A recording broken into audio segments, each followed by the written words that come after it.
habona ubugombe bw'abenshi nabushize ahabona naho ubutunzi n'icyubahiro byaraguhumye urizize nge ntacyo nakoze mwana w'umuntu urizize nge ntacyo nakoze mwana.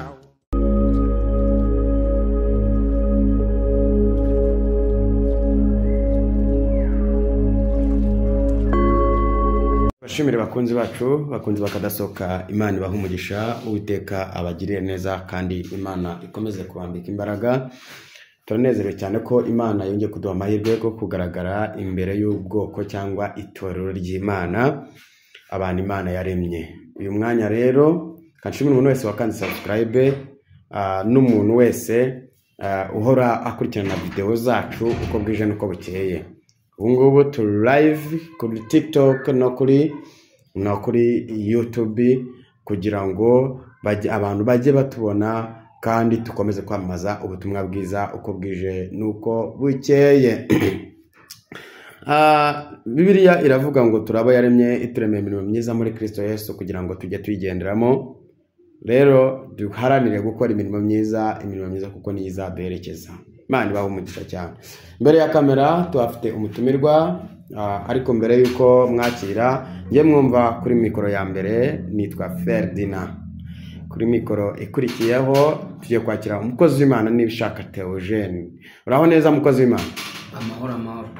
Uri amahoro? Turashima Imana.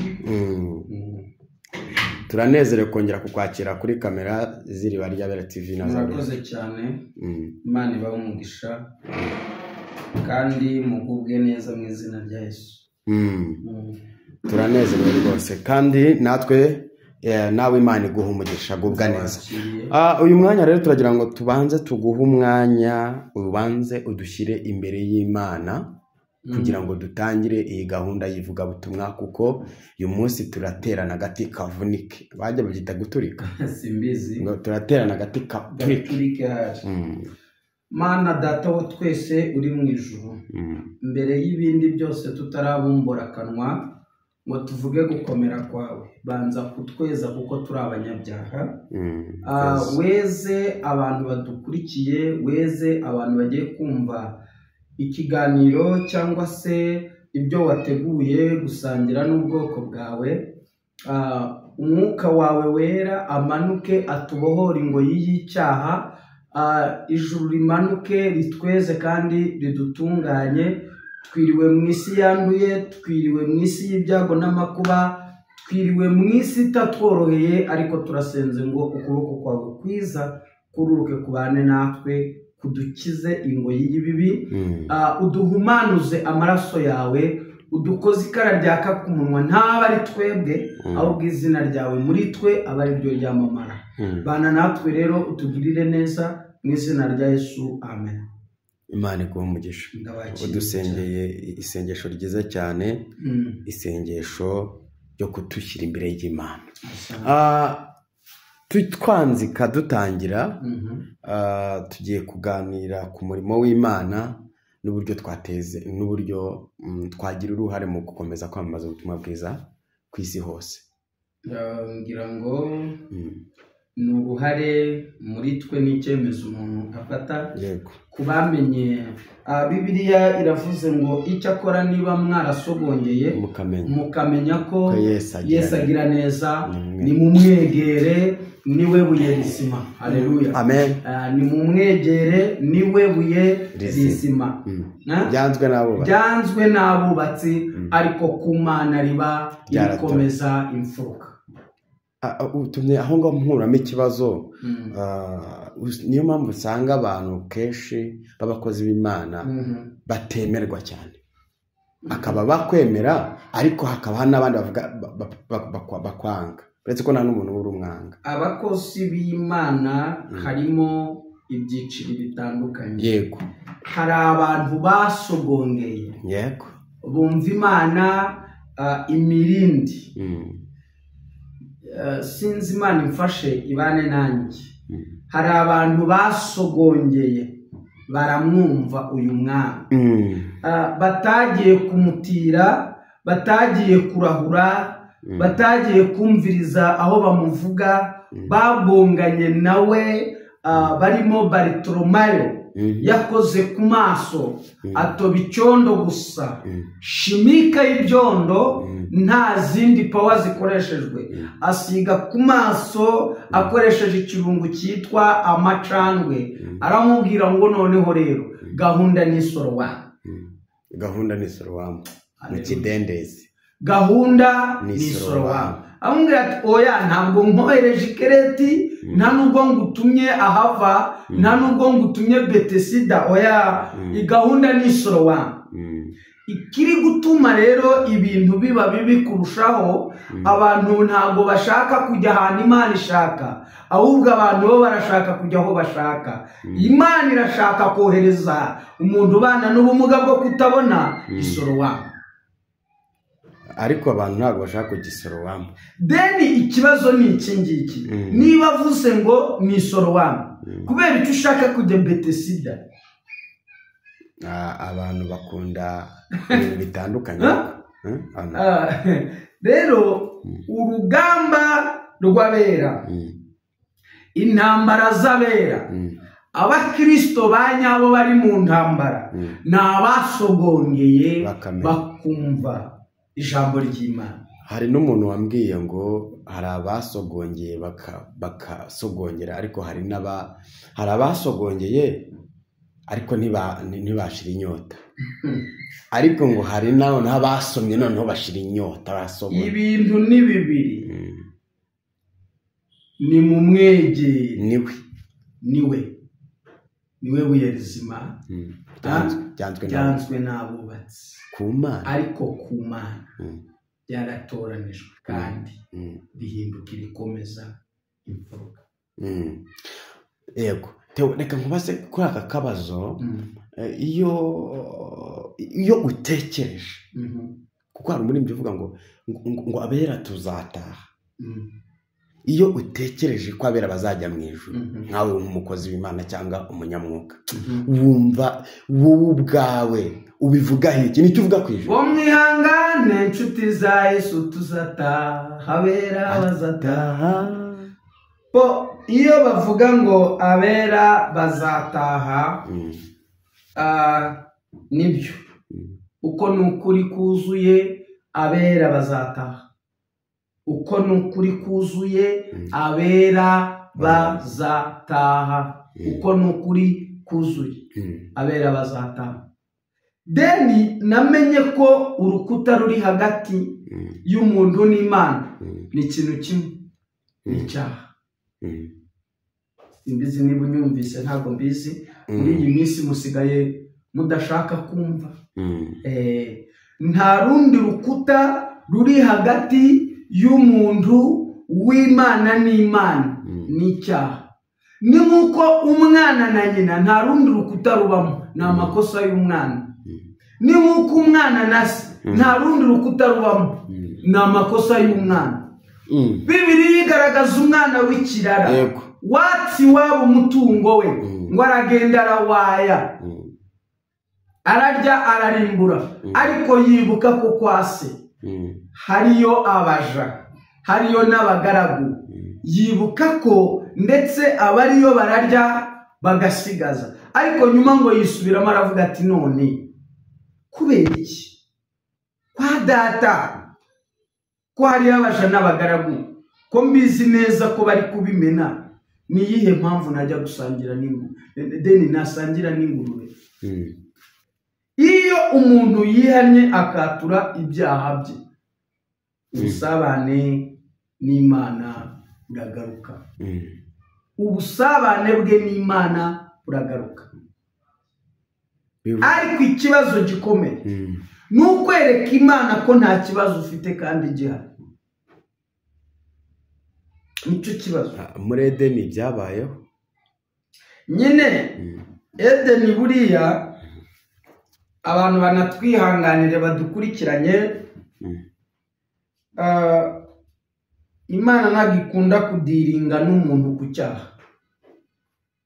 Umuntu ntabwo agakwiye gukoraho icyaha. Yes, ariko ukuntu ibintu byubatse, ukuntu ubu ngubu ibintu byubatse, abantu bubatse inkiko ku ngufu zo kuburanya n'Imana, agatangira akakubwira ati erega Mana urabizi ko nambaye umubiri, none se iyawukwambitse niyobewe ko uwambaye, ngo Mana rero ngo nukuri kose ngo nawe uri mukuru, ngo uri umuntu w'umugabo, ngo urabizi ko nambaye umubiri, ngo yaje ngo mbuze uko mbigenza, nuko nyine mba ndabikoze. None se Imana ntabwo yari ibizi ko wambaye umubiri? Yari ibizi. None se kuki utumva ko umubiri yaguhaye ari wo munzani wawe? Nanone dukwiriye kunesha ibyo byose, yego, kuko ariko Imana ibishaka. Niko ibishaka, ntabwo ariko twe tubishaka, ahubwo niko ibishaka. Ni izihe mbaraga zatubashije gutsinda dayimoni yo kwihagararaho ngo nitukureho urwo rukuta? Ni ukwemera isoni z'ibyaha byacu. Ni ukwemera isoni z'ibyaha byacu. Ni ukwemera isoni z'ibyaha byacu. Abantu kenshi iyo babwiye ngo ibyaha bavuga ko uri kubacira imanza. Ndagira ngo ushyireho umucyo kuri iki kintu. Abantu benshi iyo bavuze ngo umuntu akora ibi bavuga ko bari kubacira imanza. Nasomye ijambo ry'Imana riri mu gitabo cya Joshua ibice 3. Titiri iravuga ngo Joshua ajya kuri Yorodani, hanyuma Uwiteka we arahamusanga ahamukomereza umutima. Nekereza ko abantu badukurikiranye muri studio z'Iriba ry'Abera TV, Imana ibahe n'umugisha, turawubasabiye. Uyu mwanya iyaba abantu, uyu mwanya turi kuvugana, iyaba abantu bari basobanukiwe intambara bari kurwana, bagatanze na komande y'imbunda zifite agaciro gahwanye n'intambara barwana. Subiramo ako kantu. Iyaba abantu mudukurikiranye mwari musobanukiwe amoko y'intambara muriho mu Rwanda, mwari mukwiriye gutanga komande y'imbunda zifite agaciro gahwanye n'intambara muri kurwana. Hari ukuntu umuntu arwanisha Kalashnikov AK-70 what? 7. No, aho kurashisha machine gun akazana pistol. No, aho kurashisha indege akazana shell blade. Kubera guhuzagurika mu ntambara, deni mu rugamba. Ariko umuhanga iyo yamaze kumenya intambara ari kurwana, amenya n'imbunda arashisha. Sibyo? Kubera iki? Umurokore w'iki gihe wowe uramubwira uti se mwene data, mbona unatupa njia, mimi ni mkubwa tu amererererere. Akakubwira imyaka amaze mu idini, akakubwira igihe yabatirijwe, akakubwira igihe amaze mu bintu runaka. Ariko Bibiliya ni umuhanga. Bibiliya iravuga ngo imirimo ya nyuma niyo izahesha iya mbere agaciro. Ahantu rero ndahati nimehaogopa, ndahati imirimo ya nyuma izahesha iya mbere agaciro. Bivuze ngo imyaka 50 maze mu idini itandukanye n'umunsi umwe wakiranutseho. Umva ukuntu ijuru riteye ubwoba. Ari naho bakura bakavuga ngo umunyabyaha umwe wihanye mu ijuru ngo habiteraniro rikomeye. Ko nukuri. Kuki biba yirengagije abandi bakiranutse?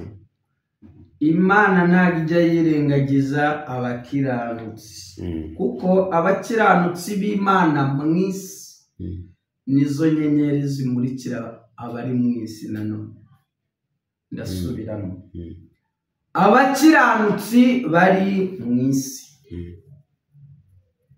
urumva neza, nibo nyenyeri n'ubundi bamurika mu isi. Biragoye rero ko umuntu w'umumaro Imana yamukuraho amaboko. Ntabwo bikunda. Ntabwo umuntu w'umumaro Imana yamukuraho. No. Uko umwana ubu wa mbere mu ishuri iyo wamuburiye minirifari urahangayika. Umwana uba uwa mbere mu ishuri iyo wamuburiye materiel urahangayika. Rero umukiranutsi w'Imana mu isi abo nibo Imana yishimira, ni nabituma ku bandi. Nitware gituma abantu batari abakiranutsi. Aguranyumva. Hari umuntu uri mu myitozo yo gukiranuka. Hari n'uwamaze kwinjira mu ruganda rwo gukiranuka. N'abantu babiri. Bivuze iki? Dufite umuntu tuvugana uri mu migina, ariko ijuru rikeneye ribona ko rizamukenera imbere hariya. Igikurikiraho n'iki gikurikiraho? Niwe uriye ukubwira nkumva uko Imana imubwiye kandi yasinze. Byaba ari bya bintu ngo ihagarara ku bitugu by'abapfa. Erega ntimukabeshye, urahari ibintu ntajya nemera. Ariko ibitugu by'abapfapfa ni ibimeze bite? Ibyo bintu ndashaka umuntu aze kubitwandikira muri komanteri atubwire ibitugu by'abapfapfa ni ibimeze bite? Ibyo ni iby'abapagani. Uziko hari ibintu abantu batazi. Ibitugu by'abapfapfa uzi ibyo ari byo? Ni abapagani bo mu rusengero. Umuntu akabwiriza afite kondomu mu mufuka. Umuntu agahagarara ku ruhimbi kandi yiriwe asamba kandi agahanura bigasohora. Abo nibo bapfapfa. Ntabwo rero umuntu utarakizwa, utarabatizwa, utarakira Yesu Kristo nk'umwami n'umukiza hamangwa akubwira ijambo, uziko babivuga mu Kinyarwanda, ibya mukuru riratinda tirihera. Ntabwo ari ngombwa ko umuntu wese ukwigisha aba ari mukuru. No, ntabwo ari cyo bisobanura. Ahubwo ni ukuvuga ikirere. Ni ukuvuga ngo uyu mwanya turi kuvugana ndagira ngo mbwire abantu badukurikiye bari muri Leta Zunze Ubumwe za Amerika, mu Bwongereza, mu Budagi, mu Bubiligi, mu Butaliyani, France, Burundi, Congo Kinshasa, Congo Brazzaville, Malawi, Mozambique, Uganda, Tanzania, Rwanda, mwese aho muri mwumva ururimi rw'Ikinyarwanda. Ikimana se ishaka ku muntu n'iki? Ukureka ibyaha?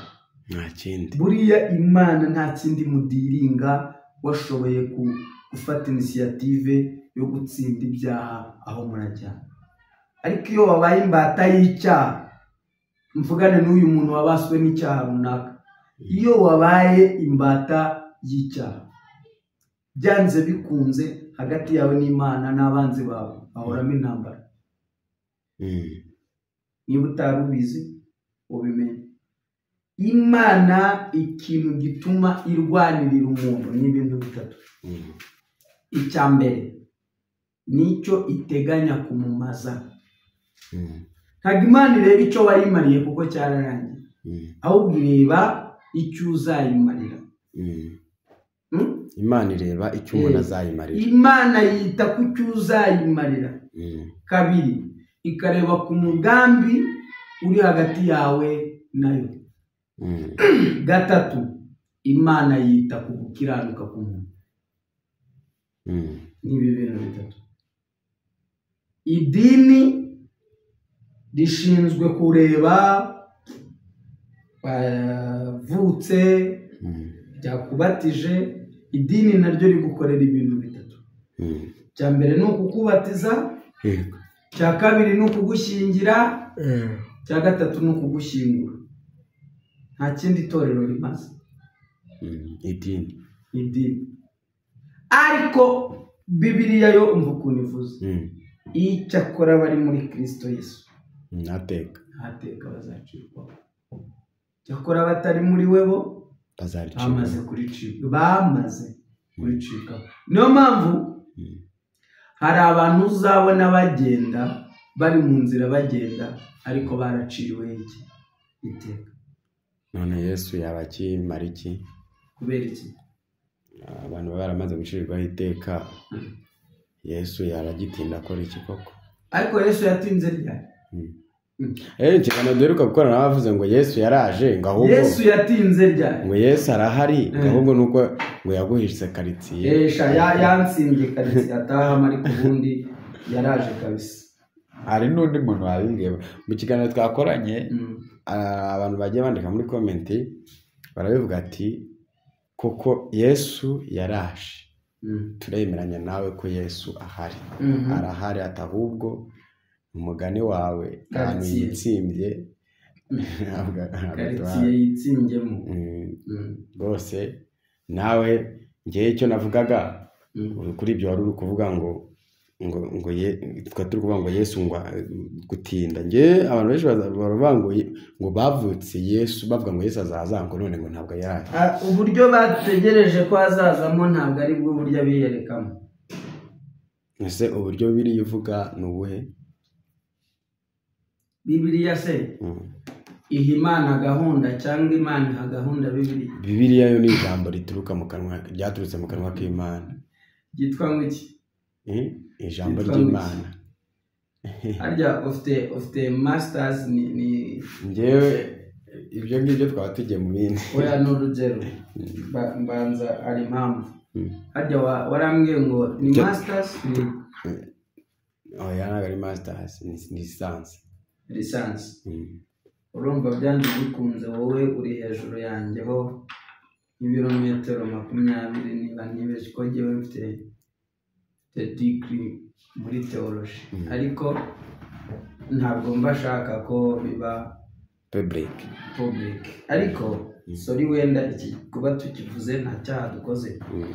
Jewe ndibuka muri 2007 nari ndi mu ishuri hano mu Kiyovu, muri etude, mbaza umuzungu, ndumva yari umusuwede, namubajije ikibazo, bamubaza ko Bibiliya ivuga ko mbere na mbere Imana yaremye ijuru n'isi, ariko se itararema ijuru n'isi yabaga hehe? Nagiye ko mbona umusatsi we uregutse, arambaza ngo ariko ubundi nk'ibyo urabibaza ngo bikumarira iki? Nkuramo ikindi kintu ndaceceka. Nari mfite ibibazo bibiri. Icya kabiri cyarabazaga ngo none ko muvuga ngo mungeragereshe icya 10 n'amaturo, nanjye nzabasukaho umugisha ndetse n'ingororano muburaho muzikwiza. Hanyuma akandika ngo ntuzagerageze umusaraba agacurika umutwe 9:00 akavuga ngo byose birarangiye. Imboneko wumve, imboneko z'amezi n'ibimasa n'inuma z'intungura byose, ibyo byose birarangiye. None iryo jambo risobanura iki? Icyo yansubije kiranasekeje cyane. Yarambwiye ngo none yarambaje ngo ufite imodoka, ndamubwira nti nta nubwo nyiteganya uretse no kuyigira. Ntabwo nyiteganya. Urumva hari situation umuntu aba arimo, wenda abantu badukurikiye baradufasha. Ndamubwira nti no kuri situation ndimo ntago inyemerera gutekereza n'imodoka. Ndamubwira nti ubu tuvugana ngiye ntekerezaho kuba nicyo ngomba kurara ndiye cy'uwo munsi. Arambwira ngo none se hatabayeho ibya 10 n'amaturo, izo Bibiliya musoma n'ibiki zagurwa iki, byagenda gute? Nibuka ko ngewe iyo nari ntunze nayiguriye ntayo bamperaga ubuntu, ariko kera abamisiyoneri baza Bibiliya ntabwo zagurishwaga, bazitangiraga ubuntu. Wenda uyu munsi reka ntinyuke iki kintu mvuge ko umurimo w'Imana wabaye ubucuruzi, ndumva ntawe nkomerekeje, ibyo ndabyirengagiza. None nawe uti byanditswe gute hari? Iyo twavugaga uti ijambo ry'Imana ryanditse muri Bibiliya. Uyu mwanya ntabwo turi kubwira injiji, abantu dukurikiranye mwubawe, muri abahanga, mufite ubwenge. Igisubizo mbona aka kanya turi kuvugana nuko hari ibyo bagize ubwiru birinda kubisobanura kugira ngo wenda batabavumbura. Uyu mwanya hari ijambo nakoresha abantu bakanuka, ariko nubwo bananuka wenda nkaba ndiredi kwirengera n'izo ngaruka. Bibiliya hari umuntu wanditse ari mu mwuka, turi kugendana, kuko Bibiliya ni igitabo cyakuwe mu bindi bitabo, noneho ni kimwe mu bitabo by'abahanga, nicyo gitabo cyabaye icya mbere mu bitabo byabaye ibitabo by'abahanga, hanyuma bagikuramo bakibatiza iri zina ryitwa Bibiliya. So njye rero principe yanjye kuri Bibiliya, ndebamo ibindeba nkanjye, ntabwo ndebamo ibikureba. Urihangana nta Kinyarwanda nkoresheje. Muri Bible njyewe ndebamo ibindeba nkanjye Theogene, ariko ntabwo njya kurebamo ibireba wowe cyangwa se ibireba famiye yanjye, ndebamo ibyanjye. Uyu mwanya rero icyo ushaka kuvuga ni iki? Niba hari uwanditse ari mu mwuka, hari n'uwanditse ari mu mubiri.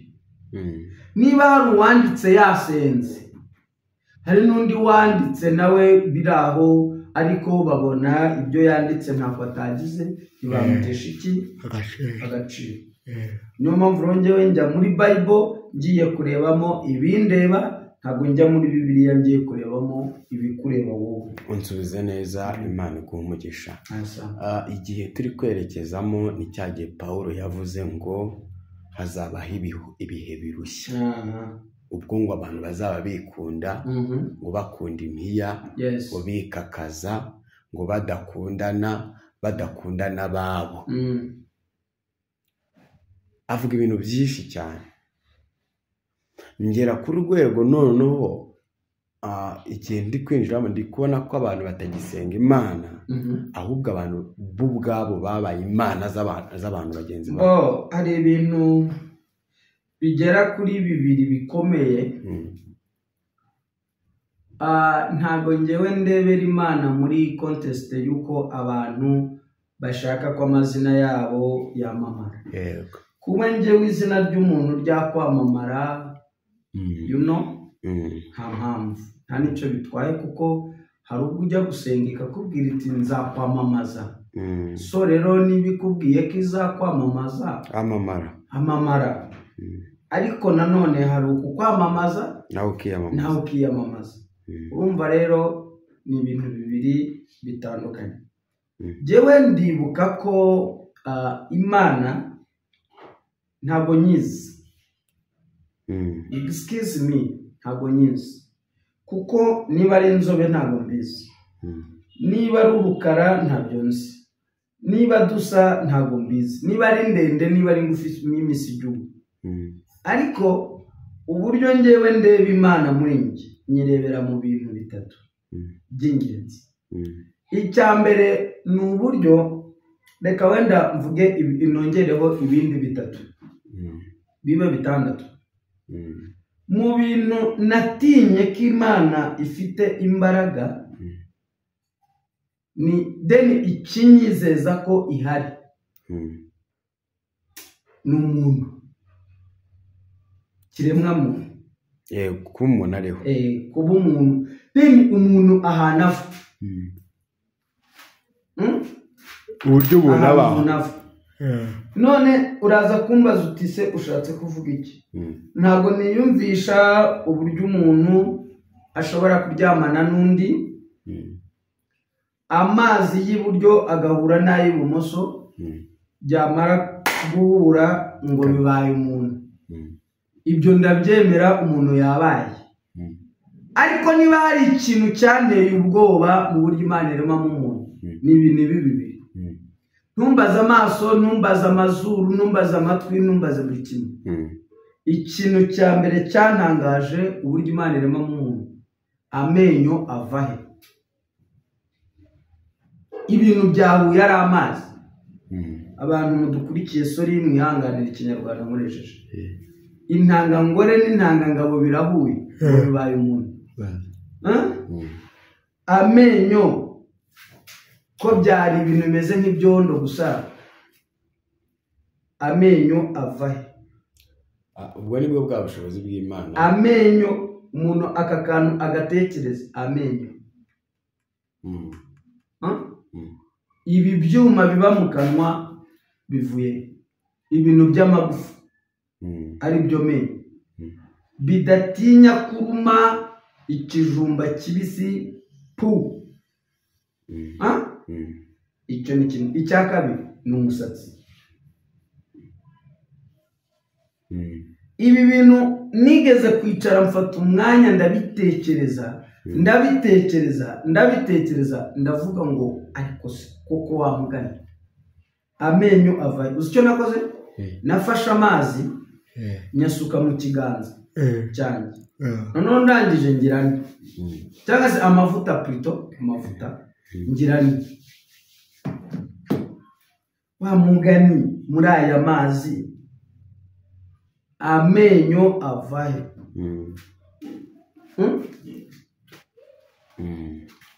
Urumva iki kintu? None se muri aya mazi umusatsi uva he? Simvuze bibiri, sanga Imana niyo nayishakiraho honyine muri zo condition, sanga Imana ibaho. Kabiri, noneho ngarutse nkibuka ukuntu umuntu yumva ijwi, nta muntu umuhanuriye, nta n'undi muntu bari kuvugana, we akumva ijwi rimubwira riti humura ndi kumwe nawe, nzaguha kiriya.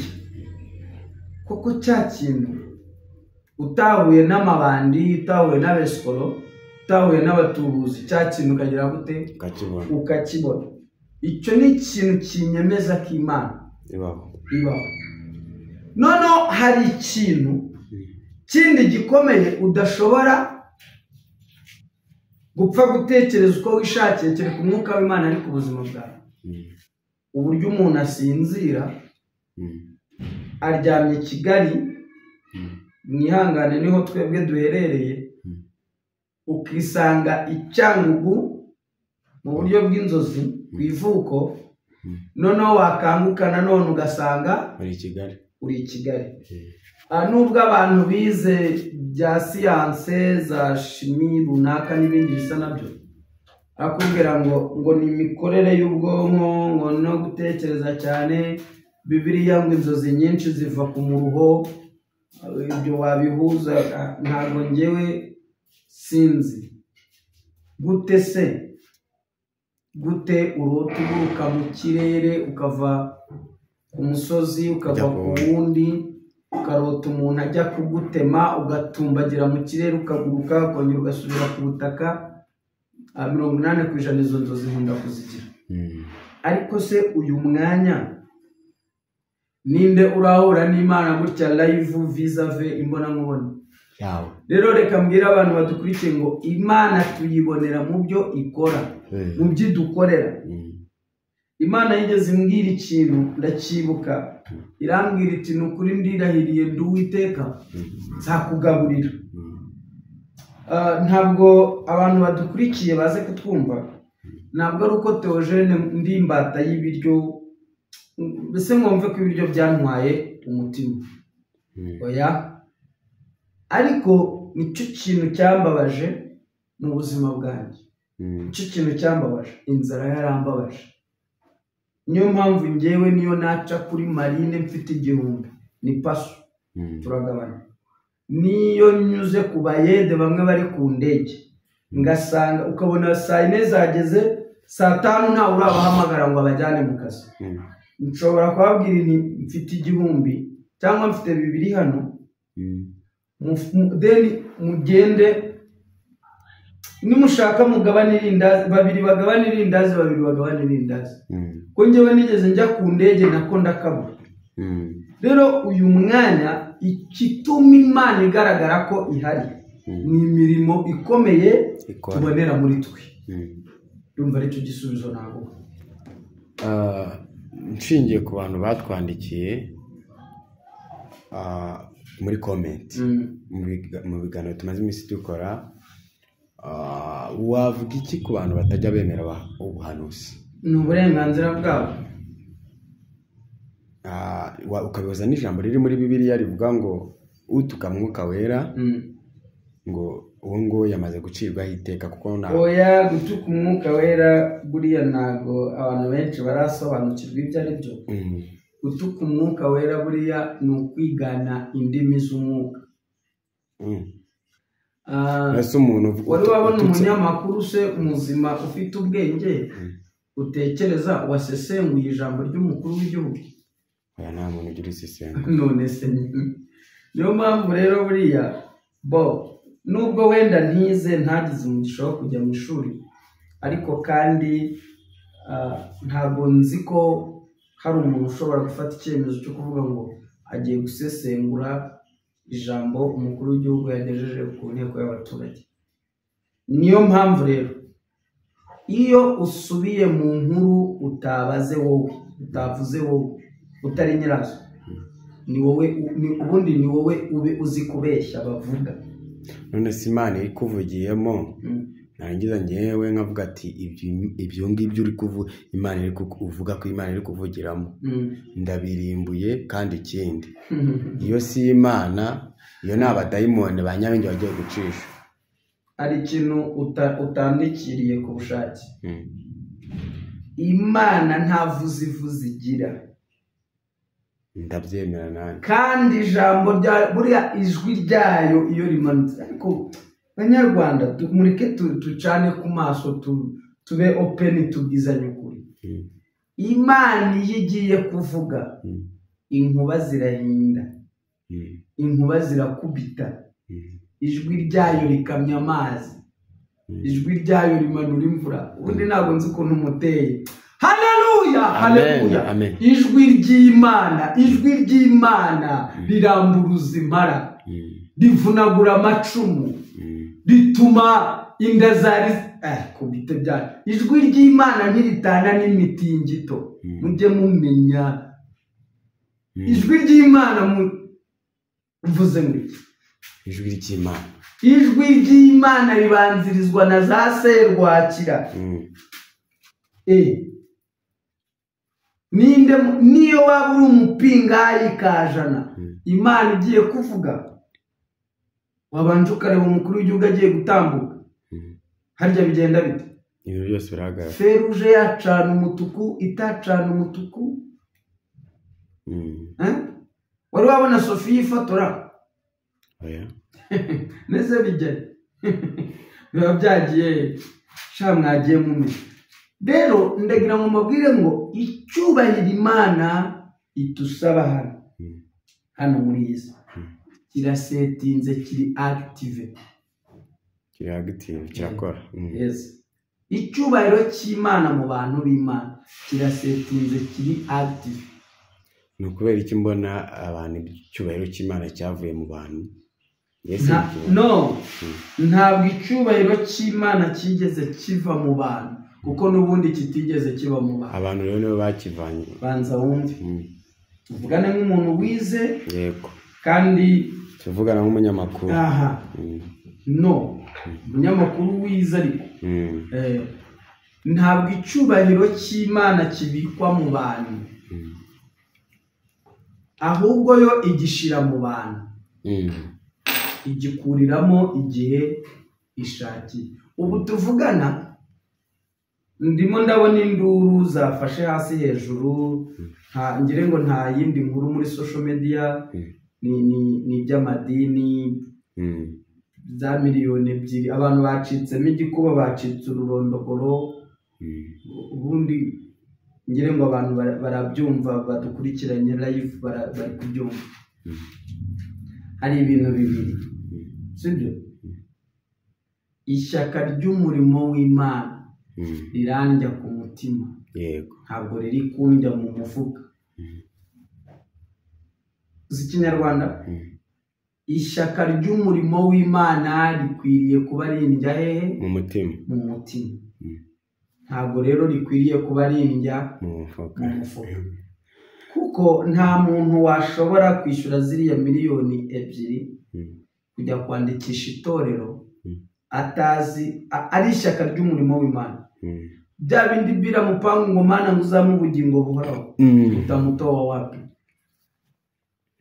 Ce n'est pas possible. Rero niba uyu mwanya agakiza k'umwimerere katakiri muri rubanda, ugasigaranye nawe aragendwa runono. Dayimoni yamushizeho ingenza. Uranyumvise neza? Ndakumvishe. Kasubiremo basi.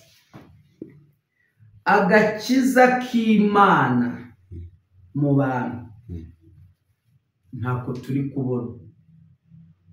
Ugasigaranye n'uwakazigamye muri we. Mu yandi magambo, icyo akora bamwizeye bose bakizera izina rye, yabahaye ububasha n'ubushobozi bwo kuba abana b'Imana. Umwana ujya iwabo niyo yambutse imipaka bakamuterera kuri migration y'iwabo, agasobanura ibintu byinshi. Nta mwana ujya iwabo ngo bamubaze ngo ugiye, ahubwo umwana ujya iwabo baramubaza ngo uvuye. Basi suranyumvise? Ndakumvisha. Ngo kanda akanyenyeri niba unyumvise. Ibihe bimeze nabi. Umva kandi. Ariko turagakanda, badukurikiye mu kanda akanyenyeri. Nongere mbabaze.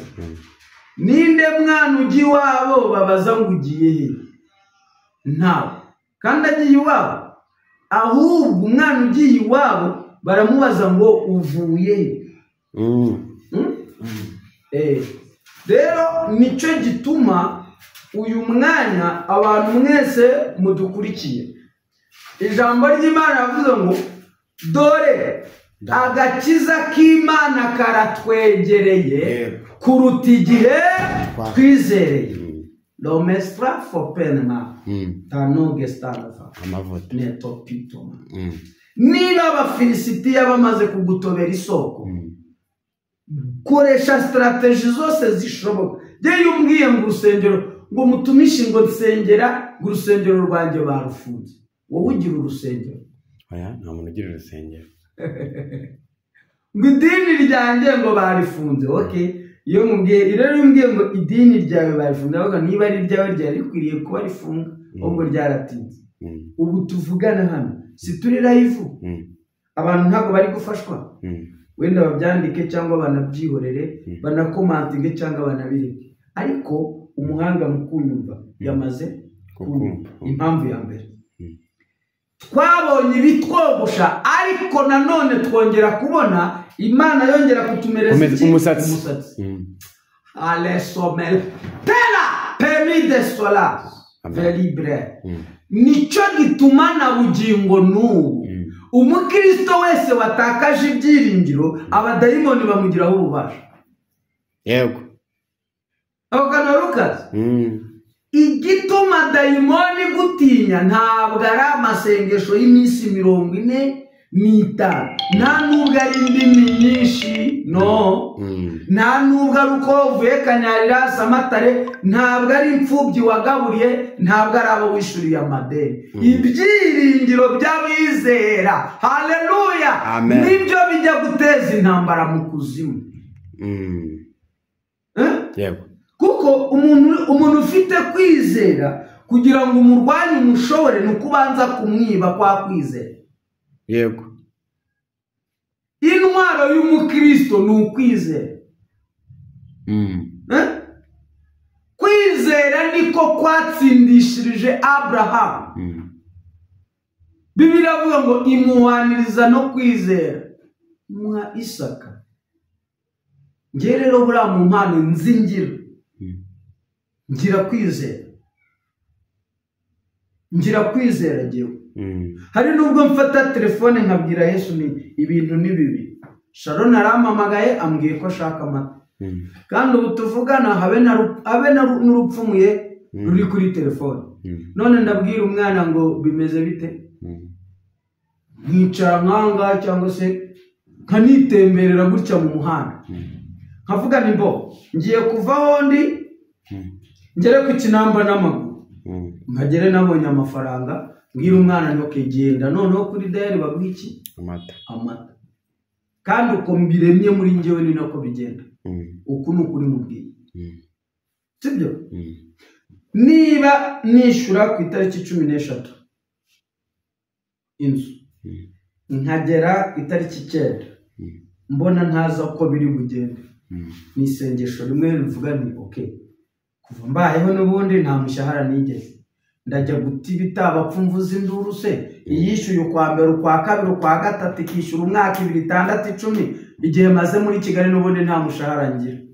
Nkavuga ni okay, Yesu ugenda uvugane na nyiri inzu, njyewe urabizi ko nta kintu tuvugana, wanze gusohora imishahara kandi ndabizi ko hari ukwezi yageze mu gira vuba. Ntabwo ajya buruko abigenza, uko ni ukwizera. Bya bindi rero byo gutangira uhamagara ngo nukuri kose ngo musengere ngo bagiye kunsohora, nta sengesho bagusengera ngo bagiye kugusohora mu nzu, ahubwo niba bayafite bayaguhe. Ubundi abarokore mufite ukuntu musaba muri tekinike ngo nsengera Imana ngo bagiye kunsohora mu nzu, mbwira uti ntabara niba ari icyo ndushije bagiye kunsohora mu nzu. Ubuse ndasenga iriya sengesho, Mana uyu muntu bagiye kumusohora mu nzu, hanyuma birakuraho iki n'iki biri buhindura? Ntacyo. Hari ikintu biri buhindure se? Ntacyo pe. None se wabwiye ubwi deni wenda urampamagara mbwiye uti mukozi w'Imana Theogene mfite icyifuzo, wumve umugabo yarantaye antana abana, inzu ndimo yananiye, nsengera Imana intabara, n'ubu sinzi niba bari burye. Njyewe rero kugira ngo mvuge ngo mu izina rya Yesu abazimu bo kuguturumbura mu nzu bake, mfite 5 nabigwa kuri telefone nkakubwira ni genda basi uyu munsi bacana imbabura mu izina rya Yesu. Isengesho mfite ni iry'agaciro k'ibihumbi bingahe? 5. None se ubwo ni nanjye rero nkakubwaniye humura rwose ndabikora se isengesho Imana yagutabara ndabyemera.